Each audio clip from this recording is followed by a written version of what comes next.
Assalamualaikum warahmatullahi wabarakatuh. Perkenalkan, nama saya Fahira Febrina Salsabila, NIM 1904010231 dari kelas EKIS 5H, Prodi Ekonomi Syariah, Fakultas FEBI.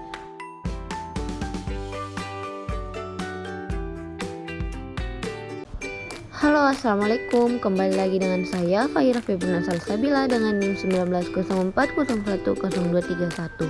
Dan sekarang kita akan menjelaskan mengenai desain produk dan jasa. Baik, pada poin A yaitu tinjauan umum strategi produk. Nah, ada 7 cara memasarkan produk terbaik yang harus dilakukan untuk meningkatkan penjualan produk bisnis. Yang pertama, ketahui target pasar Anda sebelum mulai menerapkan strategi pemasaran produk Anda. Yang kedua, optimalkan strategi pemasaran dengan menggunakan sosial media. Yang ketiga, menawarkan produk secara gratis adalah salah satu contoh strategi pemasaran yang efektif. Nah, yang keempat, memilih 4 strategi adalah salah satu cara memasarkan produk yang tepat. Yang kelima, memanfaatkan teknik pemasaran mulut ke mulut. Yang keenam, menjalin hubungan baik dengan konsumen. Dan yang terakhir, memberi insentif untuk rekomendasi. Nah, selanjutnya pada poin B yaitu produk barang dan produk jasa. Nah, apa sih itu pengertian barang? Jadi barang ini adalah produk yang dihasilkan perusahaan untuk memenuhi permintaan konsumen dengan karakteristik tertentu seperti bentuk, penampilan, ukuran, berat, dan lain-lain. Contohnya makanan dan masker. Nah, adapun ciri-ciri barang yaitu yang pertama, memiliki wujud. Yang kedua, nilai atau manfaat bisa dirasakan saat itu juga. Yang ketiga, penggunaan akan menyebabkan nilai dan manfaat berkurang atau habis, seperti gambar di samping ini. Selanjutnya, pengertian jasa. Jadi jasa adalah layanan yang ditawarkan oleh perusahaan berupa kegiatan dari perusahaan. Contohnya, jasa kebersihan yang hanya digunakan saat konsumen butuh tenaga tambahan untuk membersihkan rumah. Nah, adapun ciri-ciri jasa dapat disebutkan sebagai berikut, yaitu pada poin A yaitu tidak berwujud, B berubah-ubah, C tidak dapat dipisahkan dengan konsumen, dan D mudah habis. Nah, selanjutnya kita melangkah pada poin C yaitu daur hidup produk. Agar suatu produk memiliki sebuah siklus hidup produk yang baik, maka pastikan kamu selalu mengenalkan produk dan memasarkannya secara maksimal.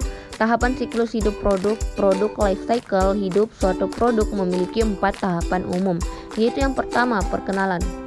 Tahapan perkenalan menjadi cikal bakal suatu siklus hidup produk. Dalam tahap ini, perusahaan manufaktur akan memproduksi barang mentah atau bahan baku dan bahan setengah jadi. Kemudian barang tersebut dikelola menjadi suatu produk untuk memenuhi permintaan pasar.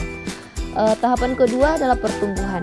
Tahapan yang satu ini sesuai dengan namanya merupakan tahap siklus hidup produk yang menentukan suatu produk menjadi lebih berkembang atau tidak. Dalam tahapan ini, tentu saja laba akan meningkat dan prosesnya menjadi lebih menguntungkan. Permintaan akan produk semakin meningkat dan minat masyarakat semakin bertambah. Pada tahapan yang satu ini pula akan mulai tumbuh persaingan produksi lainnya. Tahapan ketiga yaitu kedewasaan. Tahapan yang satu ini merupakan tahap di mana produsen serta semua pihak terkait dapat melihat serta mampu menetapkan bahwa penjualan yang dilakukan serta pemasaran yang dilakukan lebih meningkat jauh lebih banyak dari sebelumnya, dan untuk kedepannya juga masih terlihat semakin tetap. Yang keempat yaitu tahap kemunduran. Setiap siklus hidup produk akan memiliki tahapan di mana produk yang dipasarkan mengalami penurunan agresivitas atau biasa disebut sebagai tahapan kuno suatu produk. Untuk itu, setiap produsen harus memiliki strategi baru yang tentu saja wajib diberikan dalam mengembangkan produk baru yang dimulai oleh masyarakat. Nah, pada poin D yaitu desain inovasi produk. Menurut Kotler, inovasi adalah produk atau jasa yang dipersepsikan oleh konsumen sebagai produk atau jasa baru.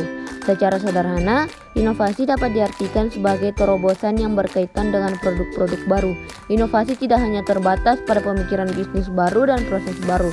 Oleh sebab itu, maka perusahaan diharapkan menciptakan pemikiran-pemikiran baru, gagasan baru yang menawarkan produk inovatif serta memberikan pelayanan layanan yang memuaskan bagi pelanggan. Inovasi semakin memiliki arti penting bukan saja sebagai suatu alat untuk mempertahankan kelangsungan hidup perusahaan, melainkan juga untuk unggul dalam persaingan. Sinurat, Lumanau, dan Rory 2017. Sekian dan terima kasih. Wabillahi taufiq wal hidayah. Wassalamualaikum warahmatullahi wabarakatuh. Bye bye.